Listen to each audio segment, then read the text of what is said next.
Incidents that involve trains are a tragedy. They're a tragedy for everybody that responds to them. For people that are on the train, the engineer is a victim, the passengers are victims. It's just a tragedy for everyone, and then to include the family as well.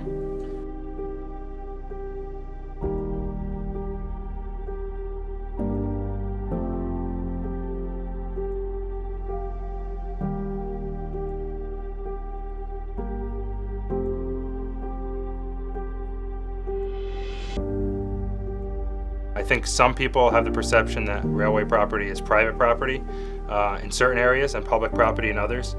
One of the things we deal with in the area that I cover is a lot of hunting and fishermen. I think in cases like that, a lot of people think that the tracks are just open area, and sometimes they're an inconvenience and they're in the way, and they stop them or delay them from getting where they need to go. In other areas, I think people do recognize that they're private property, but it's just a convenience at the time to get from one place to another. Kind of check it at the door. My family knows the line of work that I'm in. They know, obviously, I stay late when there's a trespasser strike usually. You remember all of the strikes. You kind of remember the circumstances around them. You remember all of the next of kin notifications, circumstances surrounding those. I think you get a little desensitized as time goes on. It becomes somewhat routine, which is frustrating. But you deal with it frequently, unfortunately.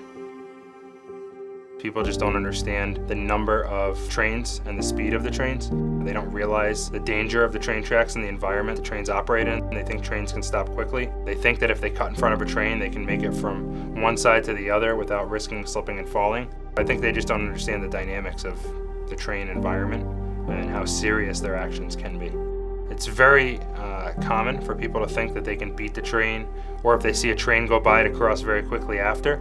In most cases, when they make that decision and there is a train coming and they see it, they panic. A lot of motor vehicle accidents are a result of careless behavior, seeing other people do it, thinking that it's not going to be their day to become a victim. Distractions play a big part in it. Cell phones are more accessible to everybody than they ever have been. People just aren't aware of their surroundings. Kids that wear headphones and walk on the tracks is one of the hardest incidents to deal with because they are not intentional and they just don't realize the dangers of what they're doing. They've used it as a shortcut. They're trying to use it as a shortcut again. They can hear very little, if any, of the train approaching once they have their headphones on, and all that does is delay their reaction time to when they finally do hear or see the train. In many cases, they don't see it coming, but in some cases, they see it right at the last moment. It's not worth going on the tracks.